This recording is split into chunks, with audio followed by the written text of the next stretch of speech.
Hello and welcome to the Best Of. On the Best Of, we focus on the best in the areas of sports.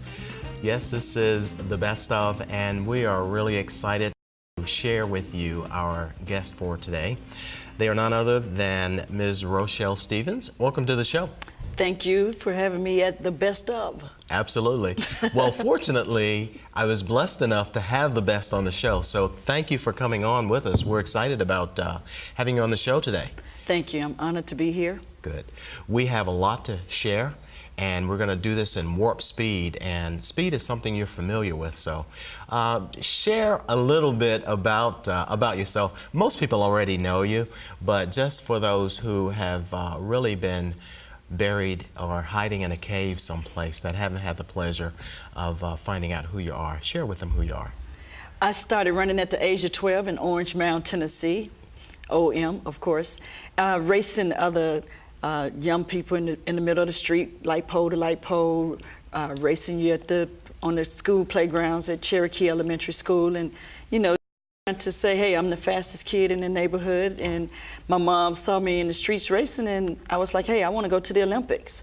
And we watched the Wilma Rudolph story, and I was really inspired after watching the Wilma Rudolph story. And I was like, hey, I'm going to the Olympics. I was telling everybody, the mailman, I was knocking on doors like, hey, I'm going to the Olympics. And they're like, oh, okay, she's going to the Olympics.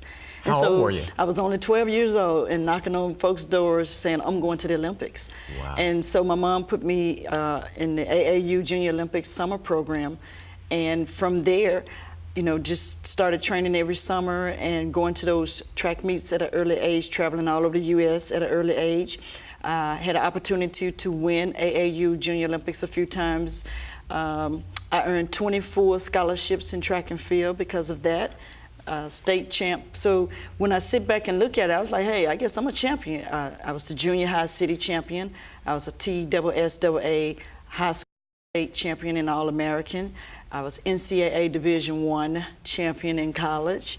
Then you make it to the world class scene, world champion, Olympic champion. So I guess I'm the best of the best. Wow, that's awesome. And that's why you're on the Best Of. So we're really excited about that. You've said a number of things in your opening statement. And for the people that don't really realize it, Orange Mound really is a special place with a special level of love for the people who live there. There's a high level of pride, and obviously you share that with us.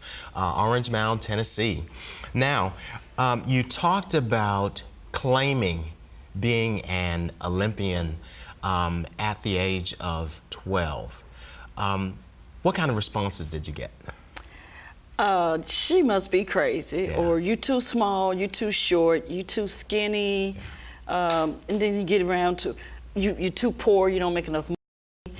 So I never got anybody that actually said you can do it other than my mom. Good. She was the only one that believed in me, and she put me in that program. And my first coach that was out there, Tony Wakefield, he was like, oh, wow, you're going to be a superstar. And I just figured he wanted me to run that 100-degree weather, and he'll just tell me anything so I can keep coming back. Yeah. And he was the one that was saying, maybe you can get a scholarship to go to University of Tennessee at Knoxville.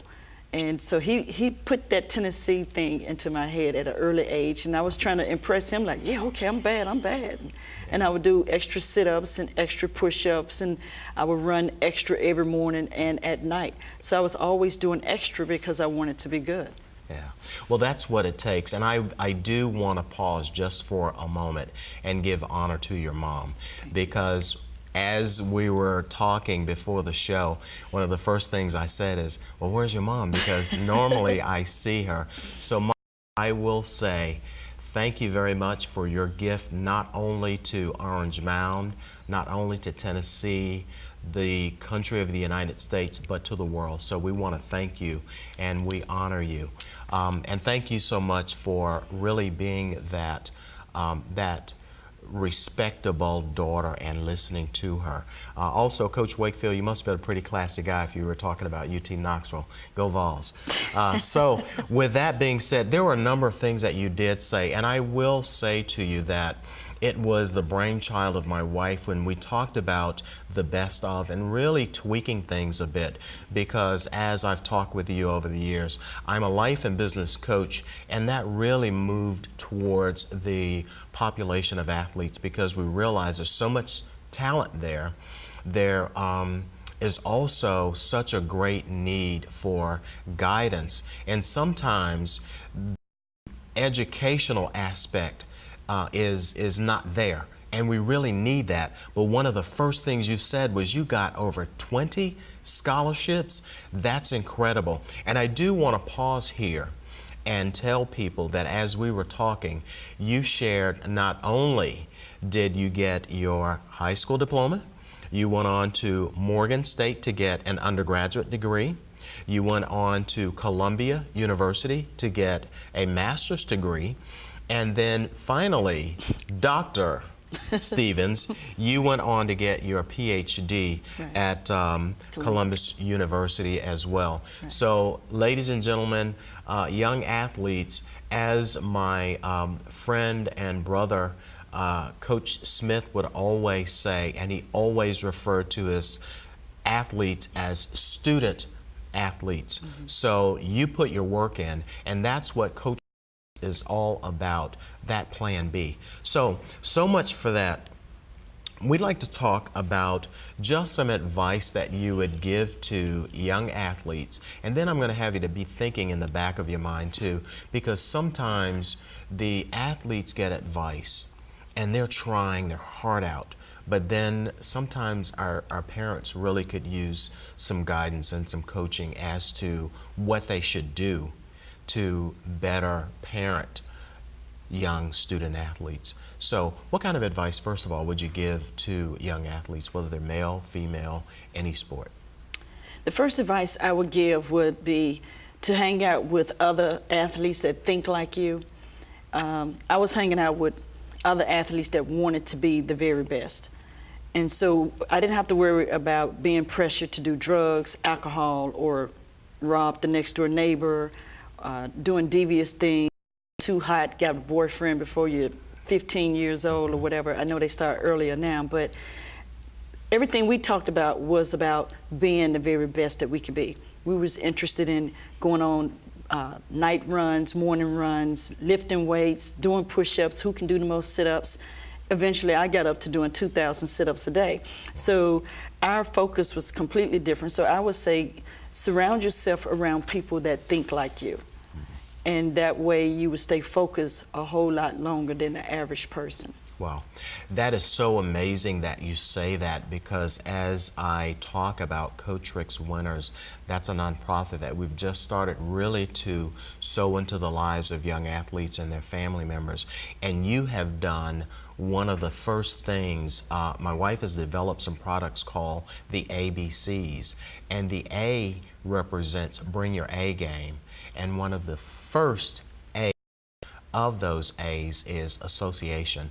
So you really hit a home run there with that one. And we have heard the saying, all of our lives, birds of a feather flock together. So if you are an eagle, as I've claimed myself to be over the years, and so are you, you've associated, you've found those other rare personalities. So for parents, what kind of real quick tip would you give them? Because, you know, there are things that have to be done, and the young athletes student athletes must do those things. What kind of advice would you share with parents? I was fortunate to be brought up in a Christian atmosphere. My mom was a Christian lady. In fact, you know, back in the day, they're like, oh, that's the sanctified lady. So we was always in church. She didn't have all those, you can do what you want to do. She had her two best friends that worked very well with her. One was called a switch, and the other one was called so we abide by her rules and regulations, and she did not spare the rod. She didn't beat us or anything like that, but she just believed in discipline. She believed in us achieving goals. My mom would sit us down every Saturday and would just lecture us about life and goals and what she was expecting from us as a parent. And that really paid off because, you know, when we were younger, we were like, oh gosh, here we go. Didn't you just say that like last Saturday? But evidently we was listening because, and in 1989, we put our mom on what we call children's support, and we asked my mom to retire from her job. Great. So she's been retired ever since she was 42 years old of age, and her daughters all take care of my mom, everything she needs. So she's been on children's support for over 20 years. That is awesome. Okay, young men and ladies, you hear that? On children's support. Wow. I guess we've got to adopt a lot of children so we can children's support too. That sounds really good. Ladies and gentlemen, just would like to remind you that we are interviewing, and our guest is Ms. Rochelle Stevens. Ms. Rochelle Stevens is a silver and gold medalist in the Olympics, no doubt, and her sport is running. Tell us the events that you participate in. I participated in the 4x400 meter relay in Barcelona, Spain, where I won a silver medal, but I also participated in the 400, the open 400, and I finished 6th in the world. So that sounds real good now, but to actually get 6th place in a track meet, my little feelings was crushed, hurt, and all of the above. I'm just now realizing, okay, you was the 6th best in the world, but when you accustomed to running fast and hard and drug-free, yes, you know, awesome. I was honored to be able to represent, but I wasn't happy because everybody kept reminding me, oh, next time go for the gold, go for the gold, you know, and I want to say, what you think I was doing, running for the silver? But anyway, I trained a little bit harder. Absolutely. And 4 years later, I came back and won the gold medal in Atlanta, Georgia. Awesome. And so to be able to run in front of the home crowd, knowing that the age I was at, I didn't know how many more Olympics I would probably have in me. So I was like, okay, this is like my senior year, yes, and I'm gonna run in the USA in front of everybody at home, awesome. And I definitely got to get the gold. So this is what the gold medal is from. Wow. Atlanta, Georgia in '96, and the silver in Barcelona in 1992, and 6th in the world. Awesome. Hats off to you. And we'd like for people to be able to get in contact with you. The one thing that we really focus on with Coach Rick's winners is being your best, of course, and we realize that you can't play sports or participate in sports all of your life. Right. So then there's that plan B of the ABCs. There's that plan B, and you've done an exceptional job of transitioning from being an athlete to being a businesswoman. And obviously that's where that child, what do you call it when you guys taking care of your mom? Children's support. Children's support. So tell people how they can get in contact with you, because you do own a business, and tell us about that so that we can make sure to call you so people can come to you and make sure that mom gets a raise. How about that? Yeah, that sounds like a plan. I have Rochelle's Health and Wellness Spa. I'm located in Collierville off of Poplar.